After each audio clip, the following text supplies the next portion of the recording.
Hey guys, what's up? We are back with the first semifinals match this week, and we're going to be watching Hot Plays versus Gingy Kang.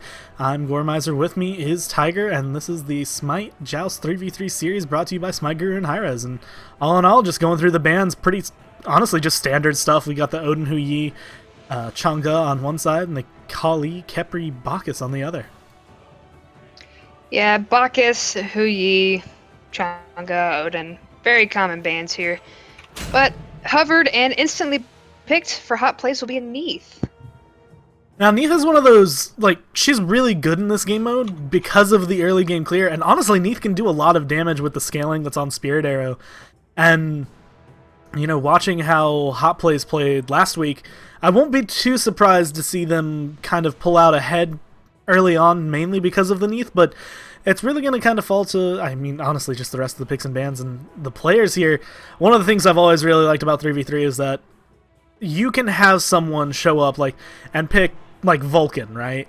And Vulcan's not generally regarded as a really great god, but you could just find that one person who is insanely good at Vulcan, and I like that about community tournaments, as we actually saw Chiron locked in. Definitely a strong ADC there. Chiron, I like Chiron going into Neith. You still have the same utility and mobility that Neith's going to have. Not the same global presence that Neith will have with her ult, but Chiron, I do like the Centaurus. So, seeing that used masterfully can really help change the tide of a match, or at least change the tide of a really important team fight. Kumbhakarna going to be instantly locked in for Hot Plays, and I really like his CC presence. Kumbhakarna and Bacchus are kind of on the same page. Their CC, their mobility. Even though Kumbhakarna doesn't have a jump, he's got that. He's got his dash, so he can still get out of. He can still get out of dodge when he needs to. And then his passive possibly lets him stay in a little longer if his teammates like Neith can come and kind of help him with that. But we're still waiting on the last pick for Hot Plays. Yeah, Alpha Sub-Zero being the last one to lock in here. And I'm sure there's a lot of stuff going on. They really want a mage, and Poseidon going to be hovered over. Not quite locked in yet. Poseidon going to be assisting in that, you know, early game phasing. And one thing that we got to see, there is a Diamond Poseidon player for Hot Plays here, and last week they favored it very heavily. And so I'm not too surprised by seeing that, and we're actually going to see Nox come out. Nox is one of the few goddesses that I don't think she's kind of undervalued. She does a lot of damage, but nobody really picks her. A lot. Crazy amounts of damage. And then her CC, the stuns, it's just nasty. The silence is disgusting. I don't see a lot of Poseidon, but picking Poseidon into Chiron so he can't giddy up out of situations is actually pretty nice. There's no jump to innately dodge that, so he's not going to be able to dash out of it. Sobek won't be able to dash out of it. Nox won't be able to dash out of it.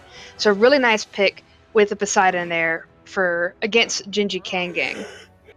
Yeah, but Nox having out that really large silence is going to be probably one of the biggest plays, because she can throw that out, and it won't cover necessarily the entire lane, as we've been seeing with some abilities. Like Whirlpool will definitely cover at least the minion wave and get a little bit and force Gingy Kang here into a bit of a hard position for themselves. But Nox is really looking for that kind of the silence combo into her root, which will just allow her to get all of that burst damage down, and onto Poseidon or Neith, that's enough to take them to half health or lower.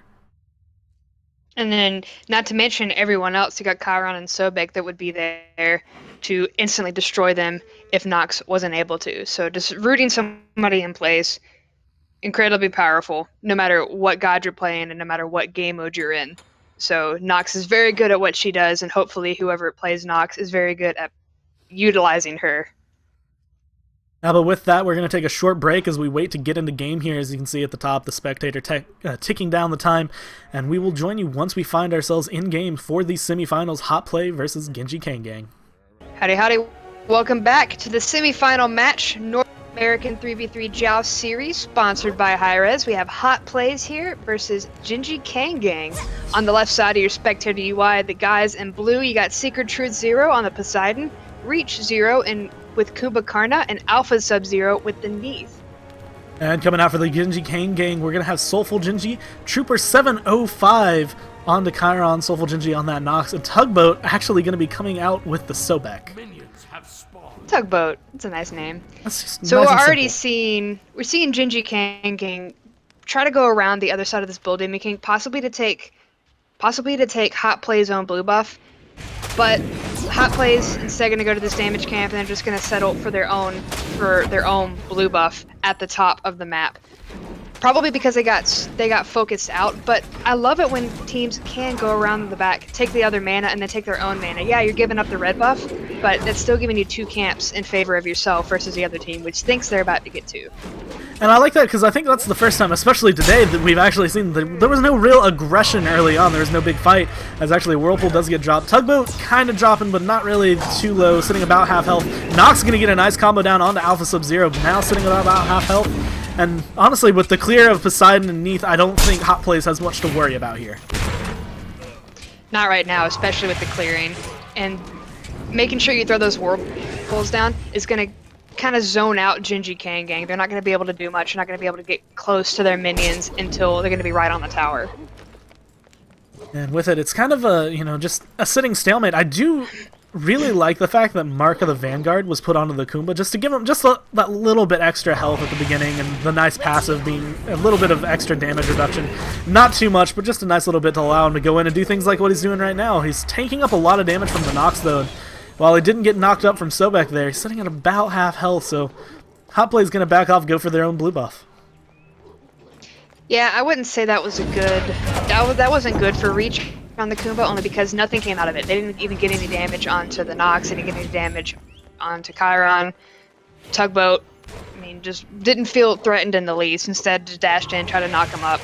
So not very effective in that sense. They're going to have to try a little bit of a stronger tactic there, just to get Gingy Kang gang shaken up a bit.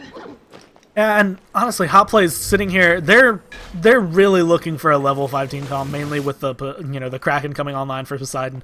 World Weaver able to pick up anybody who's gonna maybe be a bit too low, and Kumba just having that nice CC with the epic uppercut, throwing anybody who he wants out of the team fight. Like, let's say we need to get Chiron out of there, just Kumba ult him, he's gone for a few seconds.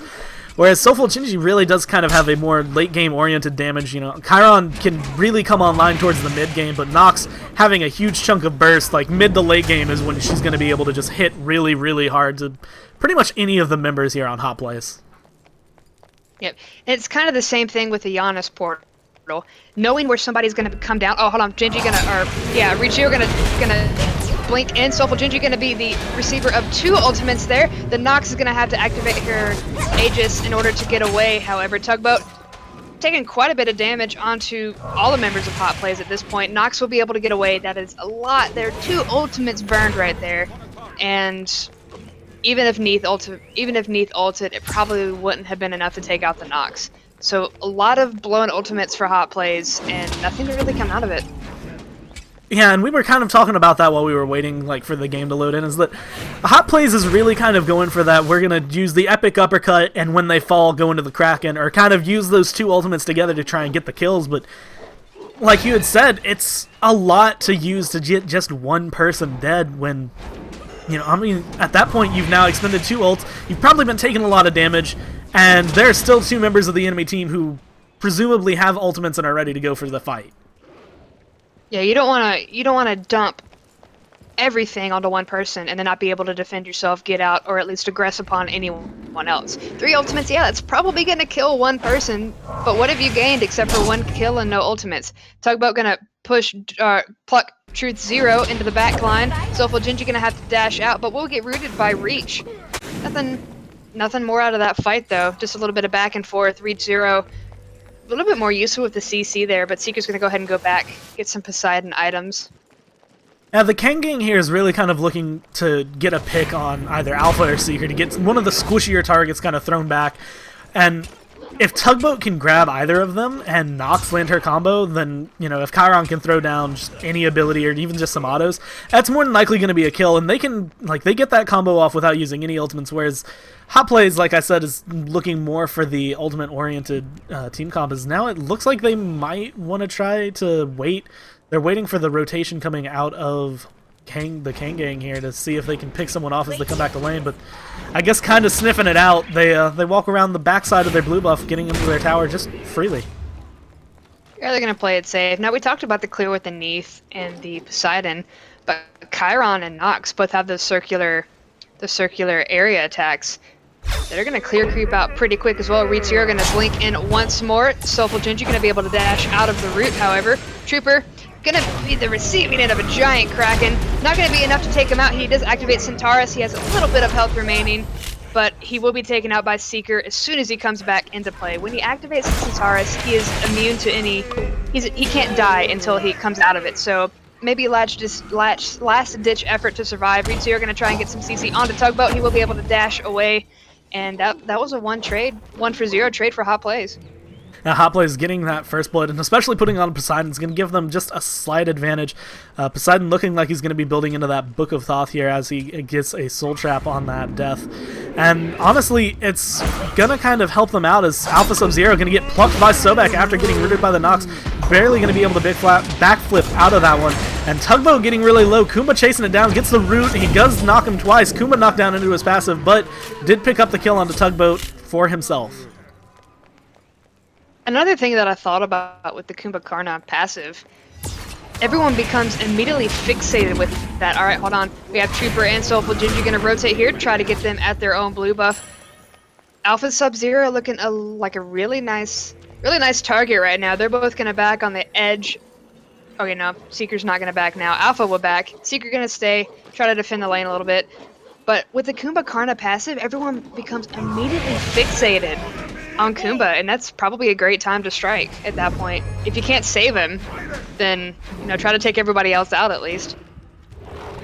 The Gingy Kang gang going to go ahead and pick up the red buff for, I think, the second time this game for them, and honestly, it's not anything too bad for them, as now they're sitting 2-1, they're behind just like 600 gold, and they're not Barely. big experience difference. Like, the game is so even right now that this kind of grab for them is really just going to kind of help out the Nox in the next team fight with a little bit of extra damage, but they really do kind of have to find a pick onto either Seeker or Alpha here to get anything to come out of it, because Kumba just being Kumba is going to be a little bit too tanky for that. Do you want to see something pretty rare? Look at player damage real quick. Look who's topping it. It's Sobek. That is a Sobek top damage right now across the entire map. That's awesome. You never get to see that. And, part of that's because lurking in the water is just really big, but yeah, Sobek. And Tugboat likes to dash in and tail whip everyone. Sobek don't care. Sobek just gonna jump in. Alpha Sub-Zero just kind of channeling his ult. I'm not entirely sure why he's doing this, except now we actually see it go off onto the Nox. Not really going to accomplish anything as Tugboat does pluck Seeker out of the way, and Soulful Gingy's just going to be kind of like, I'm under my tower now, what are you going to do, fight me? As sitting at level 8 is Hot Plays not able to do anything. A nice tail whip going to just kind of keep Seeker and Alpha tugged out, as though he does pluck, and a big combo. Kraken going to come down, Soulful Gingy getting really low here, Kuma going to chase that down, but Sanctuary going to be used. Seeker going to fall to Tugboat as Lurking in the Waters does get popped, and Alpha looking to get a kill here. We do see Trooper going into the Centaurus ultimate, and he is going to fall there. All in all, a 1-for-1 trade. Just barely squeaking out of that one was the Gingy Kang gang, and while Alpha and Reach0 were both still left alive, honestly, Soulful Gingy, maybe with a well-placed ultimate, might have been able to pick up a kill. They might have been able to pick up the kill. I'm still curious about what Hot Plays wanted to do with that Neath ultimate. It really served no purpose. Reach was able to get another root onto Soulful Gingy on the Nox, but it served no purpose in, the overall team fight. I feel like it was to get the stun because they wanted to target Nox, but the way that not only Tugboat was able to keep Seeker from getting over there in the fight, but also just kind of the way Nox was just like, all right, I'm just going to dash away now that that's gone. It's, honestly, it's just not working out for them, man. Alpha could have used that at the end of that team fight after the Kraken had been used onto the Nox to maybe pick up the kill, as now we see Reach0 once again getting super aggressive, but Tugboat gonna pluck Alpha. Alpha throwing in, gonna get hit by the Nox combo and just bursted down into oblivion. And now Seeker getting chased down by Tugboat. A lot of damage coming out of Lurking in the Water, but with the tower there, they're not gonna be able to do it. Nox ult barely off the mark there, and Seeker gonna live to see another day, but not more than we can say for Alpha. Yeah, Seeker barely got out by the skin of his teeth. Gingy Kang gang gonna rotate to the right to grab this damage camp. Reach just gonna be forced to deal with this creep instead. Free red buff for Gingy Kang gang. I think the third time in a row? Yeah, I mean, the first one went to hot plays just because Gingy Kang didn't even try to contest it, and ever since that first fight, they've just continually picked it up. There's been no contest from hot plays to even try and get it. Although now we actually see a 3-man mez. Another Neithel gonna come down. Tugboat getting really low, and he is gonna fall to Poseidon there. And all in all, it's, I mean, just a clean kill for hot plays, but when it comes down to it, the 2 damage dealers that they really want to be targeting are still sitting alive under tower, and if they try to go for like a Bull Demon King or even this blue buff, they can be contested by those 2, although it doesn't look like they're going to do it as Nox is backing. Yeah, I mean, most of the kills, like you mentioned, are going on to the Sobek, and unfortunately for hot plays, they haven't been able to focus down the people that they need to do, these top damage dealers, Nox, Chiron, stifle them. Sobek's going to be able to deal with things and still be able to peel, even if he's a couple levels behind. He's managing to stay on par with everyone else, though. But he can survive a couple levels behind. The damage dealers are going to have a harder time. Yeah, we see Tugboat actually barely missing a pluck there. A lot of like aggression getting put onto Nox. Kumba going to use the epic uppercut. She falls down, hardly any health. Sanctuary going to keep her alive, though. She makes it under the tower. Hot Plays sitting a lot healthier here, able to kind of sustain in the lane. Tugboat managing to heal, but he gets rooted into the Whirlpool, and it's just going to be a little bit too much for him to handle. Alpha getting that Nox ult tick down on him, though, so he's going to fall a little bit low, but there's not really anything that Genji can do about it. Not much they can do at all. Now, Chiron does have his ult, so if he wanted to try and steal this Bull Demon King, if Hot Play starts it, he's more than welcome to. Trooper sniffing out that this is the problem, is going to activate his Purification and try to giddy up, but he will be World Weavered right in the middle of a Kraken. Soulful Gingy not really going to be able to help too much. His teammate is down. All they can really do right now is defend. That was a nice little combo there.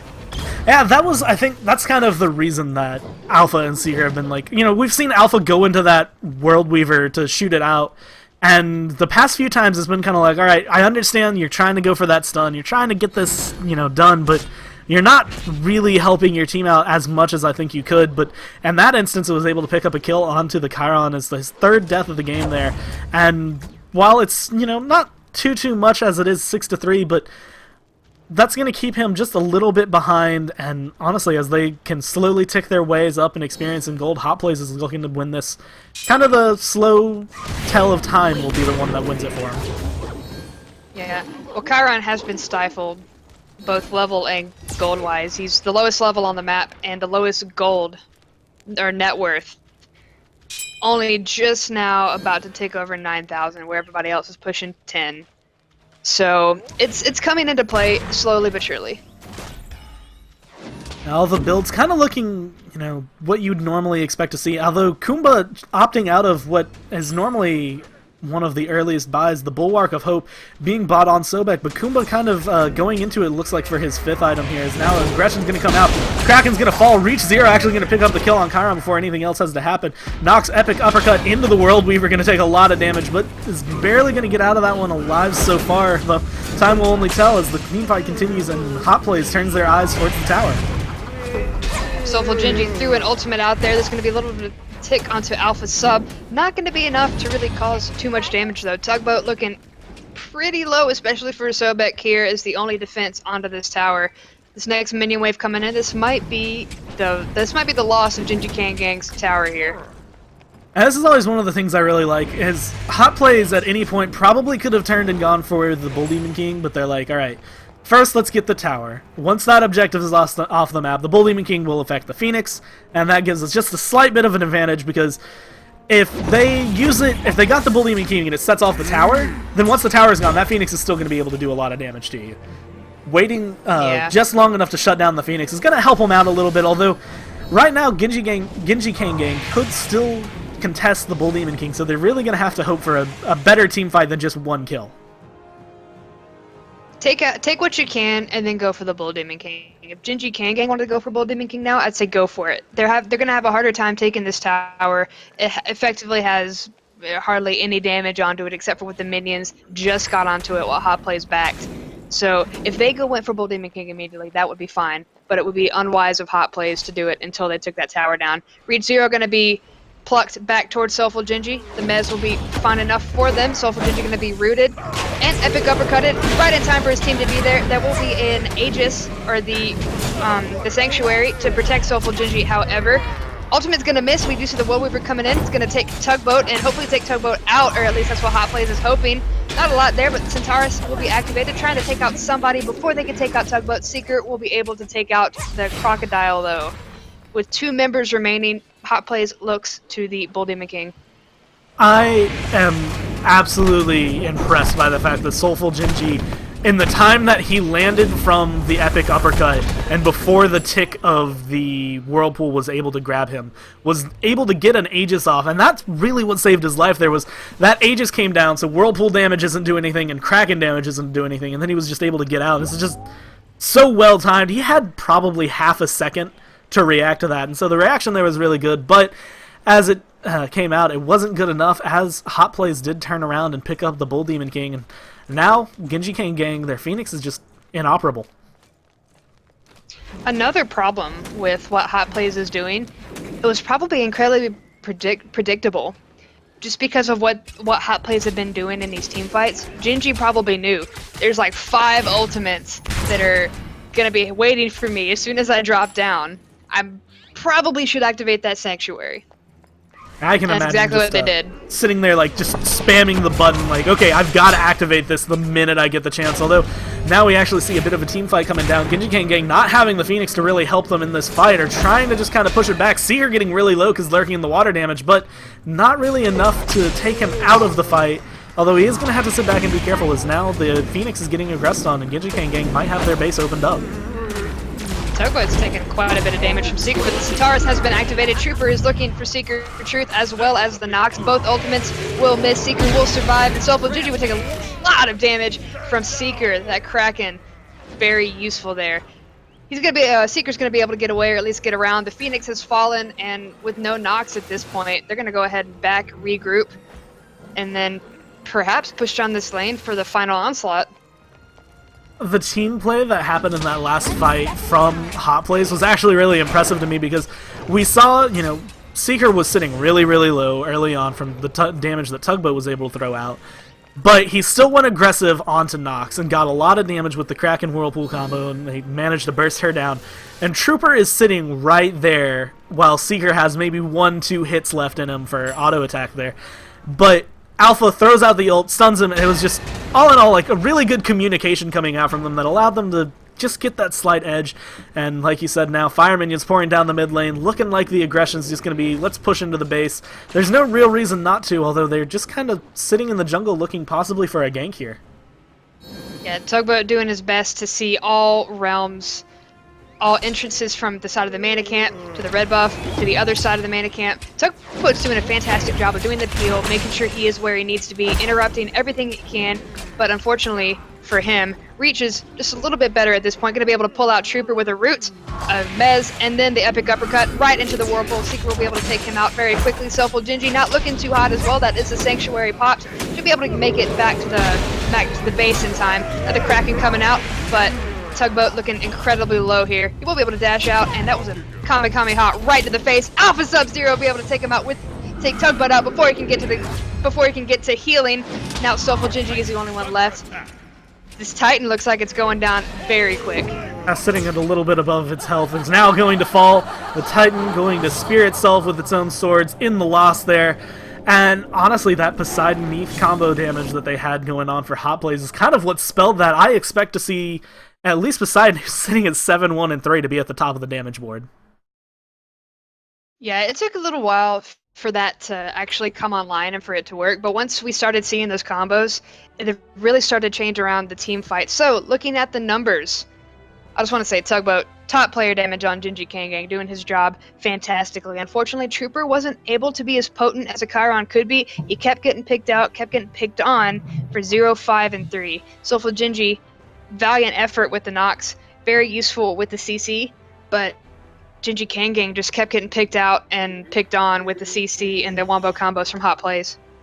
Yeah, looking at Hot Plays, you know, you have Kumba at 2-1-9 and Neath at 2-1-8. Obviously, both sitting there for the ability to just kind of help set up Poseidon, who was like just the highest damage, not only highest damage on the game, but I mean 15.7 thousand damage just on him, 11,000 coming out onto the Neath, and I mean if you look at Kumba's, he still did 2,000 more damage than the Nox did. So Hot Play is just kind of getting those combos down, getting everything that they needed to. That was honestly, it looked like a well-rehearsed team comp coming out of them because they just kind of knew what to do with each other, and it was just top-notch. And as it was, Gingy Kang Gang is the one that fell. Yeah.